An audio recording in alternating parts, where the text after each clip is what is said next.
महाविकास आघाड़ी की तरफ से जोड़ो मारो यानी जूता मारो आंदोलन किया जा रहा है और हमारे साथ वर्षा गायकवाड़ मुंबई कांग्रेस के अध्यक्ष और सांसद है। ताई, आपके हाथ में शिवाजी की मूर्ति है, क्या कहना चाहेंगे? मोर्चे में आप निकली हुई है मैम, क्या कहना चाहेंगे? ये लेके जा रही है प्रतिमा, ये छत्रपति महाराज का मालवा राजकोट में स्टैचू नहीं गिरा, महाराष्ट्र का स्वाभिमान गिराने का काम हुआ है और कितने भी नाक बच के माफी मांगेंगे तो नहीं चलेगा। सरकार का कहना है, देवेंद्र फडणवीस का कहना है, इस पर राजनीति नहीं करनी चाहिए। मुख्यमंत्री समेत उन्होंने तो अभी तक माफी भी नहीं मांगी। ये जिम्मेदारी किसकी है? वो आदमी फरार है। होम मिनिस्टर क्या कर रहे हैं? जो कॉन्ट्रैक्टर है वो फरार है। होम मिनिस्टर क्या कर रहे हैं? पहले तो अपना राजीनामा दो, फिर आके बात करो। हिम्मत है तो पहले राजीनामा दो देवेंद्र फडणवीस साहब। पुलिस ने परमिशन नहीं दिया है मैम, उसके बावजूद आज मोर्चा निकाला जा रहा है, क्या कहेंगी? सिक्योरिटी का रीजन बताया आज यहाँ पे कोई यातायात नहीं है, आ सकते हैं। ये जो परिसर है यहाँ पे कोई यातायात नहीं होते, आप भी जानते हैं, लेकिन आज महाराष्ट्र के स्वाभिमान अस्मिता का सवाल है और हम सड़क पे उतरे। जब तक ये लोग राजीनामा नहीं देंगे तब तक ये लड़ाई जारी रहेगी। ये वर्षा गायकवाड़ जिनका साफ तौर पे कहना है कि ये जो संघर्ष है, जब तक मुख्यमंत्री और उप मुख्यमंत्री अपने पद से इस्तीफा नहीं देंगे, इसी तरीके से प्रोटेस्ट महाविकास आघाड़ी की तरफ से चलता रहेगा। मुंबई के गेटवे ऑफ इंडिया पर महाविकास आघाड़ी की तरफ से जोड़े मारो यानी जूते मारो का जो आंदोलन था वो फिलहाल अब अपने मुकाम तक पहुंच गया है। गेटवे ऑफ इंडिया पर महाविकास आघाड़ी के तीनों पार्टियों के जो कार्यकर्ता हैं वो भी इस समय आपको तस्वीरों में दिखाई दे रहे होंगे। छत्रपति शिवाजी महाराज की जो मूर्ति लगी है गेटवे ऑफ इंडिया पर, वहां पर गठबंधन के जो बड़े नेता है वो पुष्पांजलि दे रहे हैं, तो वहीं पर जो कार्यकर्ता है वो किस तरीके से जूतों का एक माला लेकर हाथों में चल रहे हैं और इसी का एक मैसेज देने की कोशिश कर रही है कि जो जिस तरीके से मालवन सिंधुदुर्ग में छत्रपति शिवाजी महाराज की मूर्ति गिर गई थी उसके खिलाफ इस तरीके से ये रोष आंदोलन अपना कर रहे हैं। हुतात्मा चौक से पैदल चलकर करीबन 1.5 से 2 किलोमीटर की दूरी पर गेटवे ऑफ इंडिया पर अभी ये सारे कार्यकर्ता आ गए हैं। लगातार नारेबाजी हो रही है, आप सुन सकते हैं, और हाथों में जूतों की पूरी माला है और इसी तरीके से अपना विरोध जताने की कोशिश करें। इनसे बात करते हैं। आप लोग हाथों में जोड़े यानी जूते लेकर आए हुए हैं, क्या कहना चाहते हैं? आप बड़ी संख्या में महाविकास आघाड़ी के कार्यकर्ता। निर्दयी बेशर्म सरकार है। महाराष्ट्र के आराध्य दैवत जो जिसको बोलते हैं कि देश के महापुरुषों में से एक छत्रपति शिवाजी महाराज की मूर्ति के निर्मित में इन्होंने भ्रष्टाचार किया। उसका नतीजा ये हुआ कि मालवण में 8 महीने के भीतर जो 35 फुट की छत्रपति शिवाजी महाराज की मूर्ति थी वो ढह गई, टूट गई। और ये बेशर्म सरकार इस तरह की बेशर्म है कि उसका आरोप सरकार पर नहीं आया। इसके लिए सबसे पहले नेवी के ऊपर आरोप लगाया कि नेवी की वजह से ये टूटा है, नेवी की नाकामियों से टूटा है। फिर मुख्यमंत्री महोदय ने कहा कि ये जो समंदर का खारा पानी है उसकी वजह से ये टूटा है। एक एक बात ये बोल रहे हैं और आखिर में ये जो लोग बोल रहे हैं कि आखिर में प्रधानमंत्री महोदय ने माफी मांग ली है, तो वो चुनाव को मद्देनजर देख रहे हैं कि महाराष्ट्र में उनके खिलाफ में वातावरण तीव्र होते जा रहा है, इसके लिए माफी मांगी है। ये सबसे पहले तो महाराष्ट्र सरकार ने माफी मांगनी चाहिए। तो मुख्यमंत्री और उप मुख्यमंत्री कहते हैं कि उन्होंने माफी मांग ली, एक बार नहीं 1000 बार भी अगर माफी मांगनी होगी तो मांगेंगे। प्रधानमंत्री खुद माफी मांग चुके हैं, इस मुद्दे पर राजनीति नहीं करनी चाहिए, क्या कहेंगे? प्रधानमंत्री के कार्यकाल में जितने भी प्रकल्प बने, चाहे वो एयरपोर्ट हो, चाहे वो पुतले हो, ये सब जो है सब स्टैंडर्ड मटेरियल से बनाया गया था।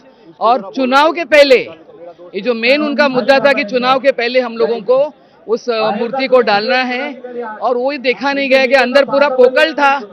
और वो जो शिंदे साहब के जो पुत्र है, श्रीकांत शिंदे के पुत्र को वो कॉन्ट्रैक्ट दिया गया, उनके जो दोस्त को कॉन्ट्रैक्ट दिया गया, और जो उसकी हाइट परमिसिबल हाइट थी उससे भी ज्यादा हाइट बना के सिर्फ और सिर्फ चुनावी मुद्दे के लिए, चुनावी का क्या बोलते हैं बोली भाजने के लिए। लेकिन आप लोगों के ऊपर भी राजनीति करने का आरोप लगा रही है सरकार, कह रही है कि राजनीति कर रहे हैं, छत्रपति शिवाजी महाराज के नाम पे राजनीति नहीं कर रहे। लेकिन बार बार महाराष्ट्र का अपमान हो रहा है, चाहे वो शिवाजी महाराज, छत्रपति शिवाजी महाराज का पुतला हो, या यहाँ के दलित शोषित है, यहाँ के महिला है, यहाँ पे बलात्कार हो रहा है, बार बार महाराष्ट्र का अपमान किया जा रहा है। तो कहीं ना कहीं हमको लगता है कि भाजपा का इसमें बहुत बड़ा हाथ है और हम उनकी माफी कबूल नहीं करेंगे, बिल्कुल नहीं करेंगे, क्योंकि एक बार माफ किया जाता है, बार बार माफ नहीं किया जाता है। ये कार्यकर्ता हैं, नेता हैं, सभी बड़ी संख्या में यहाँ पर आए हैं और सबका एक ही मकसद है कि जिस तरीके से भ्रष्टाचार हुआ है, छत्रपति शिवाजी महाराज का मालवन में जो मूर्ति लगी हुई थी उसको लेकर ये विरोध जता रहे हैं। सरकार की माफी से मांग नहीं चलेगी, उन्हें इस्तीफा देना होगा, ऐसी मांग को लेकर इस समय कार्यकर्ता यहाँ पर गेटवे ऑफ इंडिया पे जुट गए हैं। महाविकास अघाड़ी की तरफ से गेटवे ऑफ इंडिया पे एक महामोर्चा निकाला गया, उसमें तीनों जो घटक दल के वरिष्ठ नेता थे वो शामिल थे। हमारे साथ पूर्व मंत्री और कांग्रेस के वरिष्ठ नेता नसीम खान जी हैं। सर, प्रदर्शन करने के लिए आप लोग आए थे, अपना जो गुस्सा है वो जताने के लिए आए थे। सरकार की तरफ से कहा जा रहा है प्रधानमंत्री और मुख्यमंत्री ने माफी मांग ली है, तो अब इस पर राजनीति नहीं करनी चाहिए, क्या कहेंगे? देखिए, हम लोग राजनीति नहीं कर रहे हैं, राजनीति युति सरकार कर रही है और युति सरकार जिस तरह से महाराष्ट्र की जनता का अपमान कर रही है, बार बार अपमान कर रही है, उसका निषेध करने के लिए हम लोग आए थे। ये थे नसीम खान, जो आप देख सकते हैं यहाँ पे प्रदर्शन करने के बाद निकल गए। उनका कहना है कि सरकार के खिलाफ ये प्रदर्शन था, राजनीति इसके मुद्दे पे नहीं थी। नाना पटोले जो महाराष्ट्र प्रदेश अध्यक्ष है कांग्रेस के, वो मौजूद है। सर, क्या मैसेज देने के लिए आप लोग आए थे? सरकार का कहना है इस पे राजनीति नहीं करनी चाहिए। ये तो महाराष्ट्र की जनता का संताप है। महाराष्ट्र की जनता ने तो खुद को माफी मांग ली है, क्योंकि इनको पता नहीं था कि ये शिवद्रोही सरकार है। हमें पेशवाई का इतिहास पता था, लेकिन पेशवाई की विचारधारा के लोग आज सत्ता में बैठकर वो अभी भी छत्रपति शिवाजी महाराज का अपमान कर सकते हैं और महाराष्ट्र के स्वाभिमान को ठेस पहुंचा सकते हैं। ये महाराष्ट्र की जनता को पता नहीं था।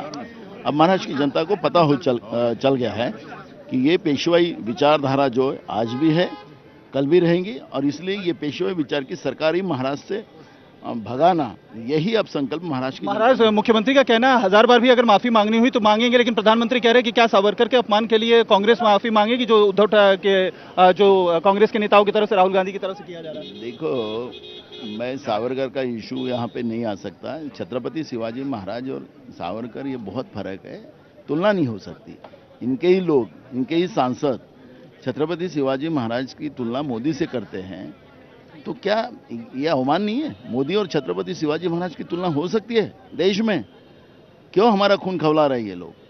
महाराष्ट्र की जनता ये बार बार अगर ये इस तरह का व्यवहार ये करेंगे तो इनको घुसना भी बंद हो जाएगा, लोग मारेंगे इनको पकड़ के। हम नहीं चाहते महाराष्ट्र में शाहफुले अम्बेडकर की विचारधारा है, इस तरह से जख्मों पे नमक ना डाले। मोदी जी हो या राज्य की सरकार हो, ये गलती ना करे। आखिरी सवाल सर, कब तक चलेगा ये प्रदर्शन? क्या ऐसे ही चलता रहेगा आगे? बिल्कुल चलता रहेगा। ये थे नाना पटोले, जिनका साफ तौर पर कहना है कि प्रदर्शन ऐसे भी जारी रहेगा। सावरकर का जो उद्धव ठाकरे छत्रपति शिवाजी महाराज के साथ तुलना कर रहे थे प्रधानमंत्री, इस तरीके की चीजें ना करें। एक बहुत बड़ा इमोशन अटैच्ड है छत्रपति शिवाजी महाराज से, ऐसे में उस मुद्दे को लेकर राजनीति नहीं करनी चाहिए और माफी अगर मांगे हैं तो महाराष्ट्र के साथ साथ छत्रपति शिवाजी महाराज के माफी मांगकर प्रधानमंत्री या महाराष्ट्र सरकार ने कोई एहसान नहीं जताया है। कैमरामैन देवेंद्र रायलकर के साथ अतुल सिंह, इंडिया टीवी, मुंबई।